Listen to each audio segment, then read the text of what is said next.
Dieu dit, « J'ai besoin de te parler aujourd'hui ». Il y a des jours où notre âme semble agitée, comme si quelque chose essayait de nous atteindre. Mais nous courons, nous nous laissons distraire, nous nous réfugions derrière des engagements ou évitons tout simplement d'écouter. Et c'est précisément à ce moment-là que Dieu élève la voix, non pas avec des cris, mais avec urgence, avec amour, avec ce murmure qui insiste « Mon fils, j'ai besoin de te parler aujourd'hui ». Ce message ne vous est pas parvenu par hasard. Ce n'est pas une simple vidéo, ni un simple mot répandu sur Internet. C'est un avertissement du ciel, une douce sollicitation de la grâce, une opportunité divine. Car lorsque Dieu interrompt notre journée, c'est que son heure est venue et vous ne pouvez l'ignorer. Peut-être vous sentez-vous fatigué, en quête de réponse, en quête de réconfort, ou essayez-vous simplement de comprendre pourquoi il y a tant de silence. Eh bien, sachez ceci, il y a un appel urgent, une réponse préparée et une transformation spirituelle. Cela commence maintenant. Et non, ce n'est pas une exagération. Que celui qui a des oreilles entende ce que dit l'Esprit. Si vous sentez que ce message vous est destiné, abonnez-vous à la chaîne, activez les notifications et partagez-le avec ceux qui ont besoin de l'entendre aujourd'hui.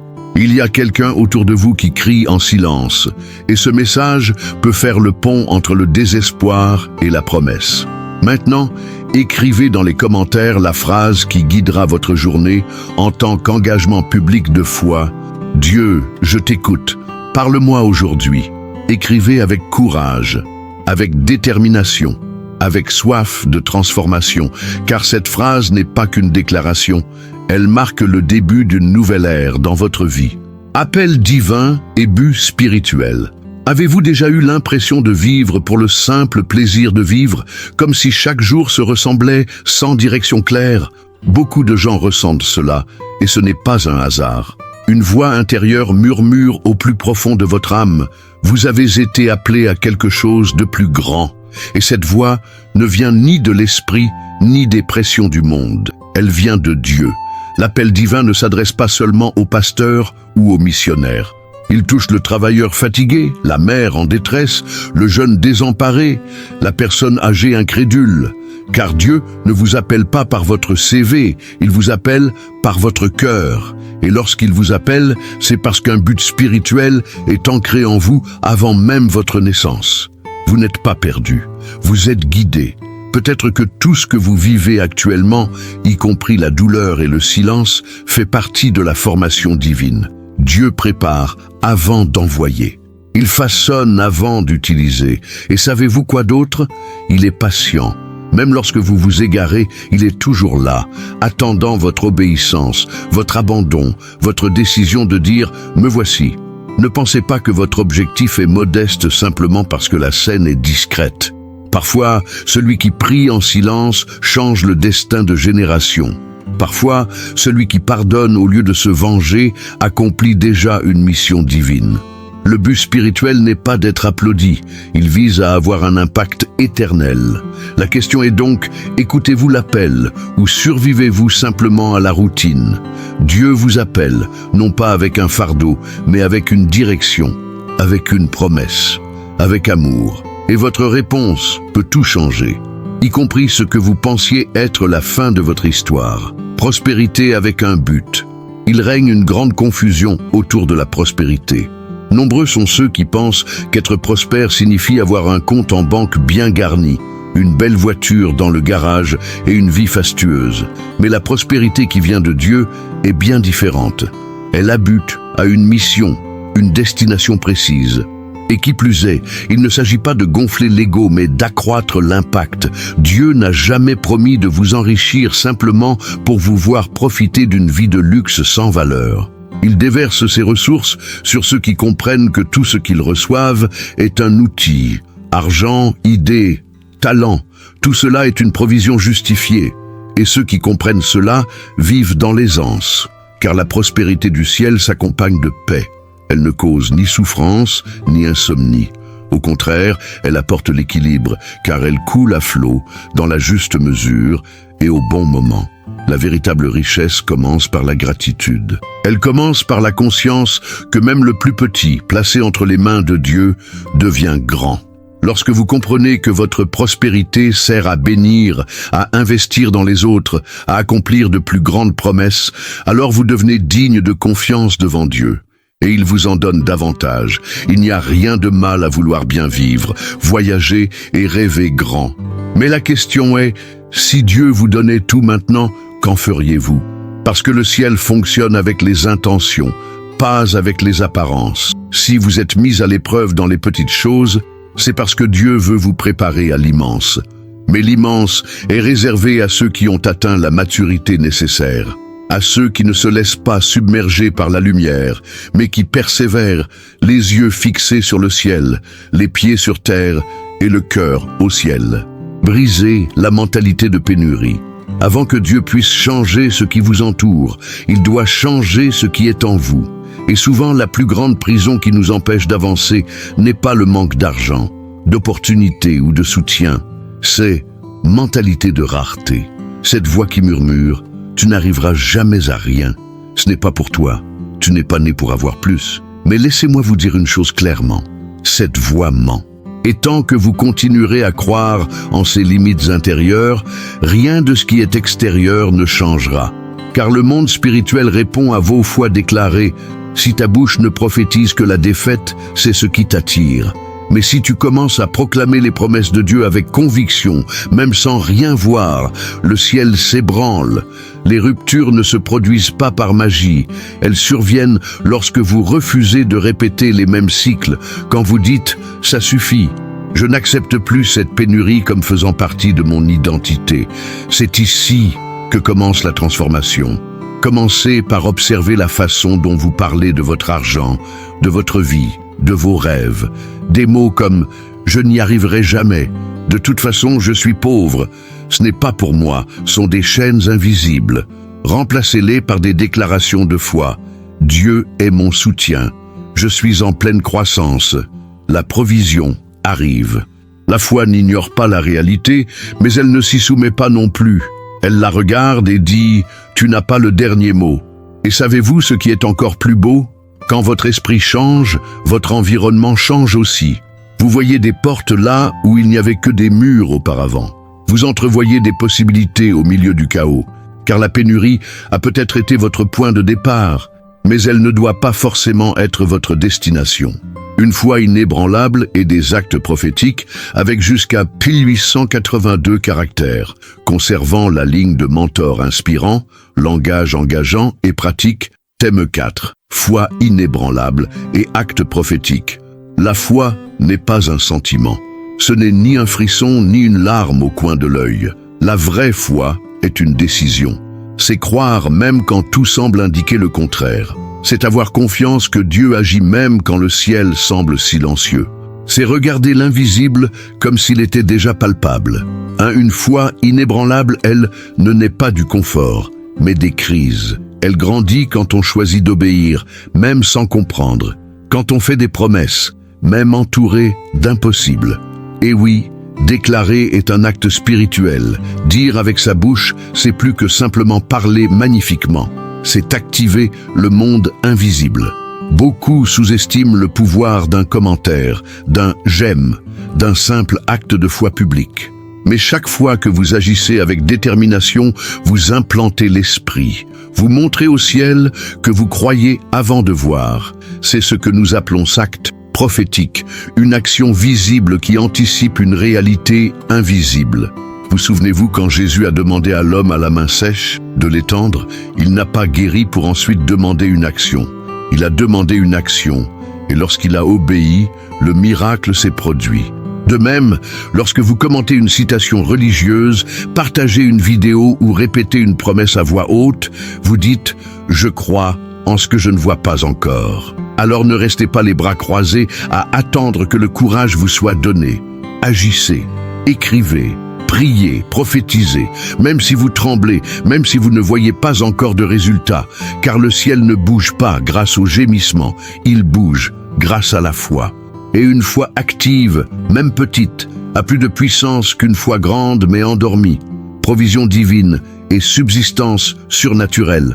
Nombreux sont ceux qui placent leurs espoirs au mauvais endroit. Ils pensent que la stabilité vient de leur salaire, de leur entreprise, du gouvernement ou du marché. Mais laissez-moi vous rappeler une vérité qui peut tout changer. Dieu est votre source. Tout le reste n'est que canal. Lorsque vous comprenez cela, l'anxiété commence à s'estomper. Car même si un canal se ferme, le pourvoyeur reste le même. Et il a d'innombrables moyens de vous apporter ce dont vous avez besoin. Avez-vous déjà pensé que votre réponse pourrait venir de là où vous l'attendiez le moins ? Parfois, la manne ne tombe pas du ciel, mais apparaît dans la fidélité de quelqu'un, dans une idée nouvelle, dans une invitation inattendue. Dieu n'a jamais promis la facilité, mais il a promis nourriture surnaturelle. Cela signifie que pendant que tout le monde court désespérément, essayant de le faire par lui-même, vous pouvez marcher en paix, sachant qu'il y a quelqu'un de plus grand qui ouvre des chemins invisibles devant vous. Il ne s'agit pas de croiser les bras et d'attendre que tout tombe du ciel. Il s'agit de travailler avec confiance, sans désespoir. De faire sa part avec diligence, sans oublier que le résultat final vient de la grâce. C'est la faveur de Dieu qui transforme un non en promotion, qui transforme une petite porte en un large chemin. Envie d'un exercice pratique ? Commencez votre journée en disant « Seigneur, tu es ma source. Utilise les canaux que tu veux, mais ma subsistance vient de toi. » Cette simple phrase change l'atmosphère de votre journée, parce qu'elle met le contrôle entre de bonnes mains. Et rappelez-vous, le même Dieu qui a nourri un peuple entier dans le désert sans avoir semé est le même qui peut soutenir votre foyer aujourd'hui. Le miracle ne dépend pas du lieu, mais de la foi, l'obéissance et un cœur enseignable. Obéir quand tout paraît logique et facile. Le véritable test, c'est d'obéir quand Dieu dit « va » et que nous ne voyons toujours pas le chemin, ou quand il dit « attends » et que tout en nous réclame « hâte ». Mais c'est précisément là que la maturité spirituelle se révèle, lorsque la volonté de Dieu l'emporte sur notre anxiété. L'obéissance n'est pas une question de rigidité, mais de confiance. C'est dire oui, même quand le cœur tremble. Et la vérité, c'est que Dieu n'exige pas la perfection. Il recherche une cœur enseignable, un cœur qui, même en trébuchant, demande « Qu'est-ce que tu veux m'apprendre avec ça ?» Un cœur prêt à désapprendre les vieux schémas pour expérimenter quelque chose de nouveau. Voulez-vous recevoir de grandes promesses? Alors préparez-vous à des leçons profondes. Dieu ne vous accorde que ce que votre maturité est capable de supporter. Une bénédiction sans préparation devient un fardeau. C'est pourquoi bien souvent, le ciel retient ce que vous désirez non par punition, mais par amour. Car si vous êtes endurci, orgueilleux ou impatient, ce qui était censé vous élever peut finir par vous détruire. Pratiquez l'obéissance au quotidien. Dieu parle dans les petites choses. Pardonner, être plus généreux, se taire au lieu de discuter, éteindre son téléphone portable pour mieux entendre sa voix. Ces attitudes simples vous préparent à de plus grandes portes. Un cœur docile pose des questions avant d'agir. Il demande conseil. Il est prêt à changer de cap si nécessaire. Et ceux qui vivent ainsi attirent la sagesse. Et la sagesse, à son tour, attire les bénédictions. Il ne s'agit pas d'être commandé, mais d'être guidé. Car ceux qui sont guidés par Dieu ne tournent jamais en rond. Ils marchent toujours vers l'accomplissement de la promesse. Libération et restauration financière. Il y a des gens qui travaillent dur, qui font tout bien, mais qui semblent malgré tout vivre avec un trou dans les mains. L'argent entre puis disparaît. Les opportunités se présentent, puis s'envolent. Souvent, cela n'a rien à voir avec un manque d'effort, mais avec quelque chose de spirituel. Prisons invisibles qui doivent être brisées. La Bible parle du dévoreur, une action spirituelle qui consume le fruit du travail. Et beaucoup vivent exactement cela, sans s'en rendre compte. Mais il y a une bonne nouvelle, Dieu est expert en libérer et restaurer et il a promis « Je restaurerai les années qu'ont dévoré les sauterelles ». Cela s'applique aux finances, aux rêves, au temps perdu. Si vous avez le sentiment d'avoir été spolié par de mauvaises décisions, par des personnes injustes ou même par un manque de sagesse, sachez que Dieu peut vous aider. Mais avant que la restauration ne vienne de l'extérieur, elle doit commencer intérieurement, car la libération financière ne s'obtient qu'avec repentance, révision des attitudes et, surtout, un nouvel état d'esprit. Voulez-vous voir des miracles dans vos finances? Commencez par être fidèle dans les petites choses. Ajustez votre cœur. Cessez de déclarer la ruine. Honorez ce que vous avez déjà. Et oui, même si votre compte est dans le rouge, vous pouvez commencer à prophétiser la provision, à proclamer la sagesse et à agir de manière responsable. La restauration financière ne se résume pas à un retour d'argent, c'est le retour de la paix intérieure. C'est dormir profondément, sachant que Dieu aligne tout. C'est voir des portes fermées s'ouvrir de façon surnaturelle. Et surtout, il faut comprendre que ce qui a été perdu ne définit pas ce qui sera encore accompli.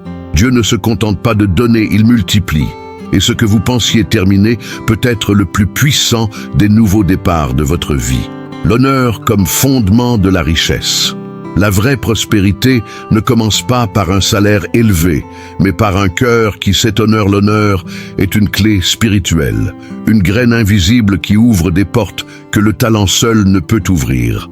Et la plupart du temps, il est mis à l'épreuve en coulisses, à l'abri des regards.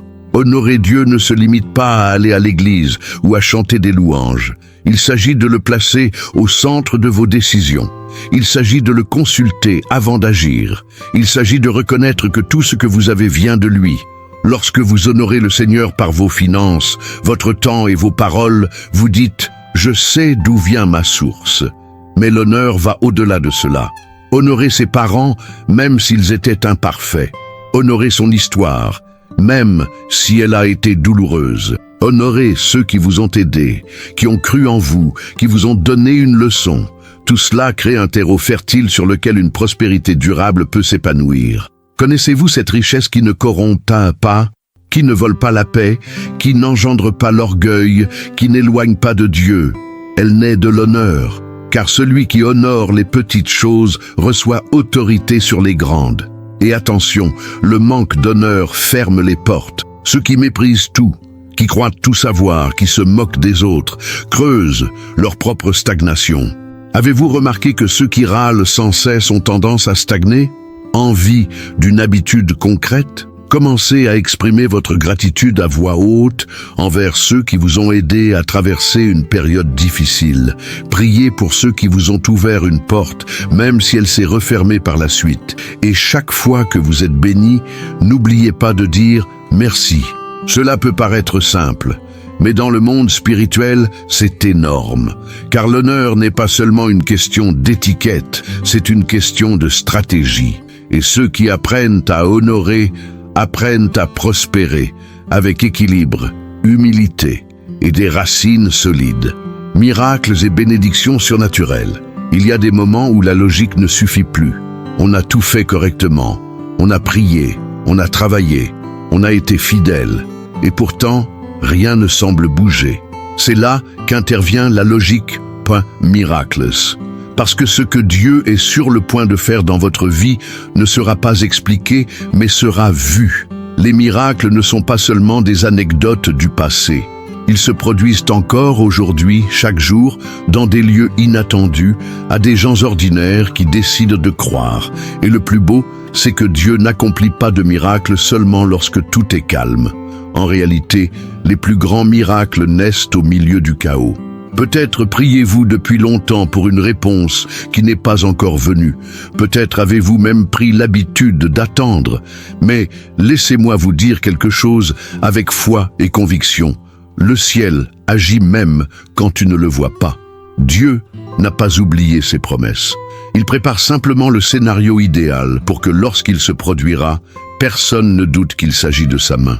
Votre obéissance silencieuse, vos prières pleines de larmes, vos actes de foi cachés, tout cela s'accumule dans le monde spirituel. Et le résultat vous surprendra, vous aussi, car bénédiction surnaturelle. Il n'arrive pas quand tout est parfait, mais quand la foi est mature. Préparez-vous non seulement à recevoir, mais aussi à reconnaître, car parfois le miracle se cache dans la routine. Un courriel, une connexion, une rencontre qui semble anodine. Dieu agit dans l'invisible, mais se révèle dans les détails. Continuez à croire, même sans preuve. Continuez à avancer, même sans garantie.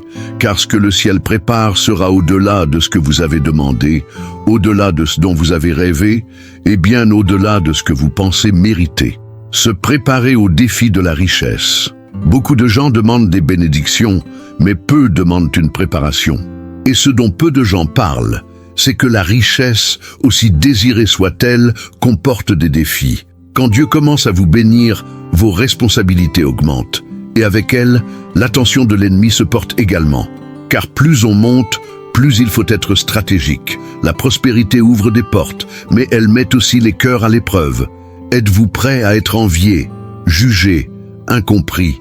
Car il est impossible de posséder l'abondance sans attirer l'attention, bonne ou mauvaise. Et ceux qui ne sont pas fermes en Dieu peuvent facilement se tourner vers la vanité ou confondre la prévoyance avec le mérite personnel.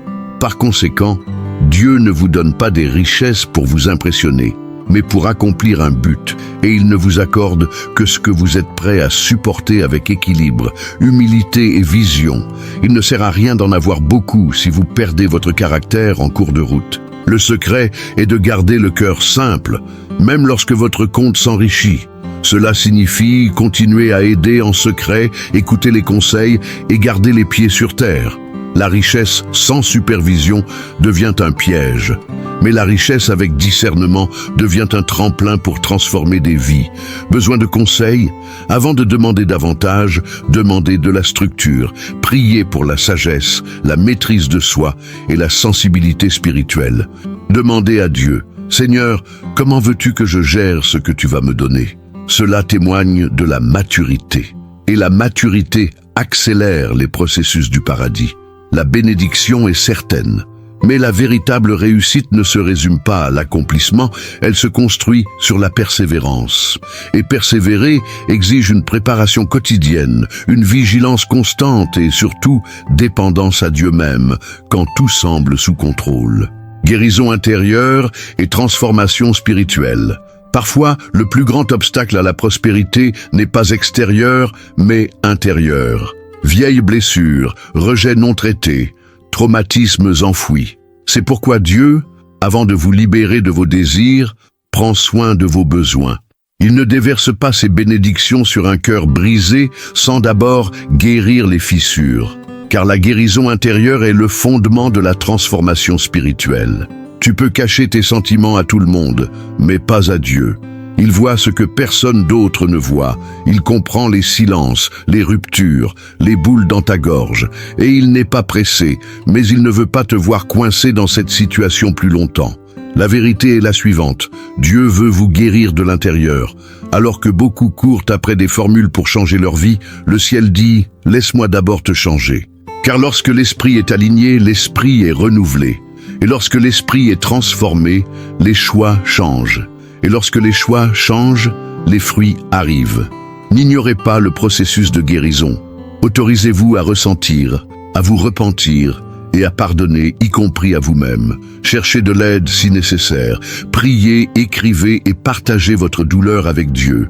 Il n'est pas dégoûté par votre passé. Il a des projets pour votre avenir. Mais cet avenir ne commence vraiment que lorsque votre cœur cesse de saigner en silence et se met à battre avec détermination. La richesse durable commence par la santé émotionnelle. Un esprit restauré apporte paix, concentration et joie, et cela se reflète dans tout, dans les relations, dans les décisions, dans les finances. Vous n'êtes pas né pour vivre en morceaux, vous êtes né pour être entier, et Dieu a déjà commencé à tout reconstituer. La gratitude et la louange comme clé de la faveur. Certains vivent dans l'attente de grandes bénédictions et ne commencent qu'alors à rendre grâce. Mais ceux qui comprennent le ciel savent que le chemin est tout autre. D'abord vient la gratitude, puis vient la faveur. C'est le cœur reconnaissant qui ouvre les portes de la providence, car Dieu demeure parmi ceux qui le louent et non parmi ceux qui murmurent. La gratitude est une décision, et nul besoin de raisons extraordinaires pour commencer. Si vous respirez, vous êtes déjà dans le vrai. S'il y a de l'espoir, c'est suffisant. Le problème, c'est que beaucoup de gens se concentrent sur ce qu'ils n'ont pas encore et ne valorisent donc pas ce qu'ils ont déjà reçu. Et puis, sans s'en rendre compte, ils ferment les portes du paradis. Louer quelqu'un dans un bon jour est naturel, mais louer quelqu'un dans un mauvais jour, cela émeut le monde spirituel. C'est comme si vous disiez: Je ne le vois pas encore, mais j'ai confiance. Ce genre d'éloge désarme l'ennemi. Il ne sait pas comment réagir face à quelqu'un qui l'adore, même sous pression. Envie d'une habitude qui change tout. Consacrez 5 minutes de votre journée à la gratitude. Dites-le à voix haute. Faites la liste de vos réussites, aussi petites soient-elles. Soyez reconnaissant pour les délivrances invisibles, pour les processus qui vous ont appris, pour les portes qui se sont fermées et vous ont empêché de tomber.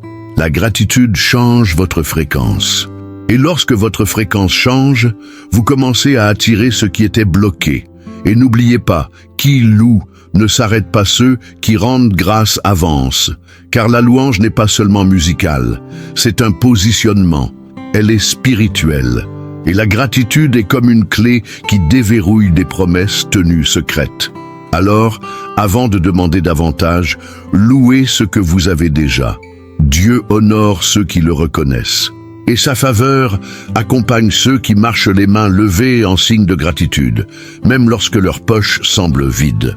Nouvelle identité et objectif supérieur. Vous n'êtes pas défini par votre vie, ni par votre passé, ni par vos erreurs, ni par les étiquettes que l'on vous colle. Dieu ne vous voit pas comme les autres vous voient. Il regarde au-delà du désordre, des chutes, des cicatrices. Et ce qu'il voit, c'est quelqu'un qui est façonné pour un but plus grand. Lorsque Dieu transforme quelqu'un, il ne se contente pas de le purifier. Il le rebaptise, il ôte le nom de la douleur et y met le nom de la promesse. Et c'est peut-être ce qui vous arrive en ce moment. Il change votre identité.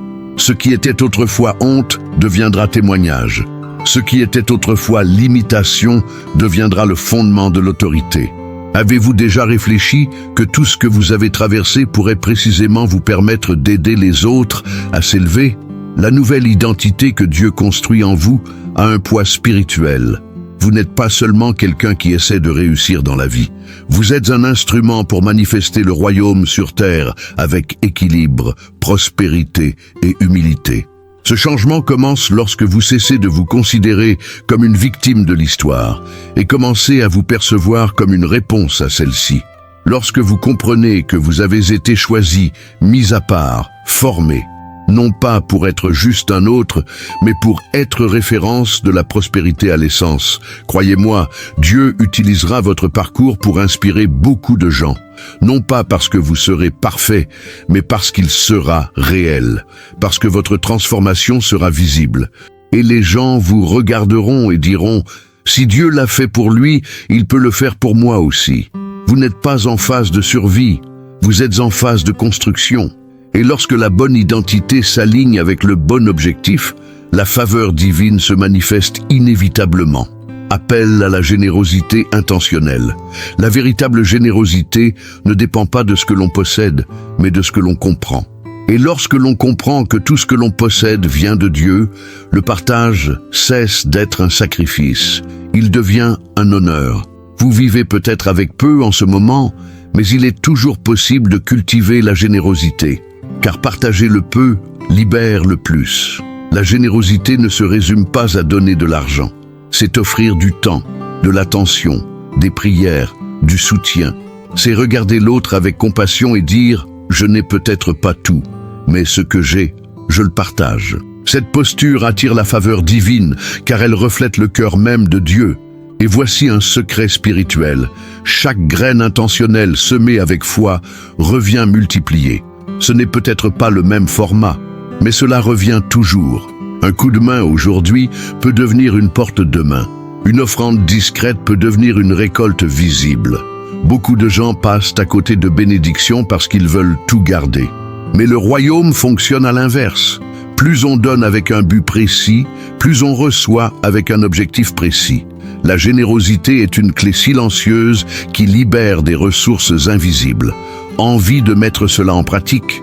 Choisissez chaque semaine une personne ou une cause à bénir. Cela peut être par un mot, un café, un coup de main, une prière. Mais faites-le avec intention.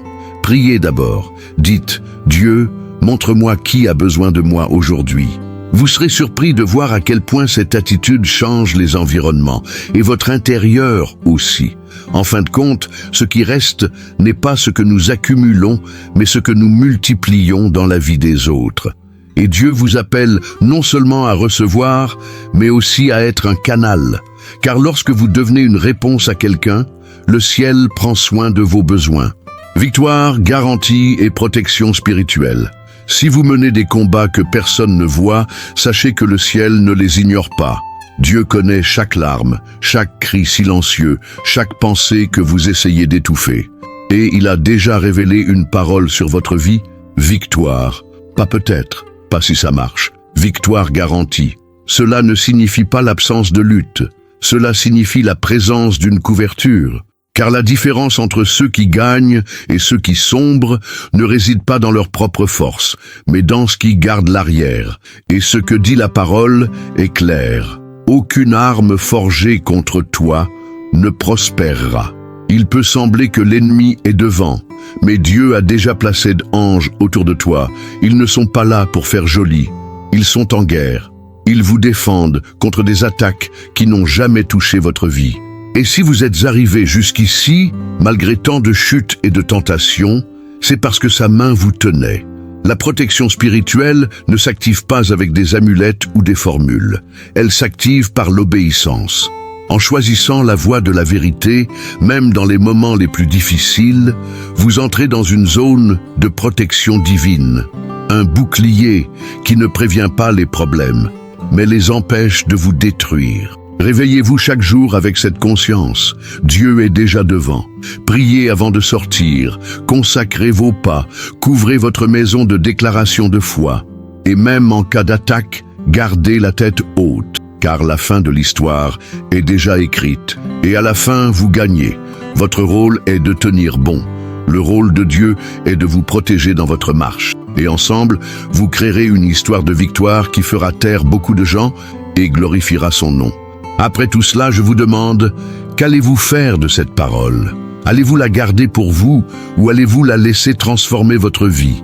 Car écouter est important, mais répondre à l'appel est ce qui change tout. Voyez-vous combien de fois Dieu a essayé d'atteindre votre cœur? Combien de fois a-t-il murmuré au milieu de la précipitation, de la douleur, du silence? Aujourd'hui, c'était une nouvelle tentative de sa part, ou peut-être la plus directe jusqu'à présent. Et si vous êtes arrivé jusqu'ici, c'est parce que vous êtes prêt à vivre une expérience nouvelle, à briser les vieux cycles, à entrer dans une époque où promesse et sens se conjuguent. Mais n'oubliez pas, la transformation exige une décision. La foi exige l'action. Ne vous attendez pas à ce que tout change sans que vous changiez aussi. Faites le premier pas. Pardonnez, obéissez, honorez, déclarez, semez, faites confiance. Et voyez de quoi Dieu est capable lorsqu'il trouve un cœur totalement soumis. Vous comprenez déjà que ce n'est pas un hasard si vous entendez ce message. Dieu parle, et il veut vous voir répondre. Non pas avec crainte, mais avec audace, avec foi, avec gratitude. Car le ciel a déjà agi. Maintenant, c'est à votre tour d'agir aussi. Si ce mot vous a touché, écrivez ici dans les commentaires. J'accueille favorablement cette transformation dans ma vie. Ce sera votre acte de foi public, une graine verbale plantée dans le monde spirituel. C'est clair. Abonnez-vous à la chaîne, activez la cloche de notification et partagez cette vidéo avec au moins 3 personnes que vous aimez. Un proche a besoin de cette même orientation et Dieu pourrait vous utiliser pour lui répondre.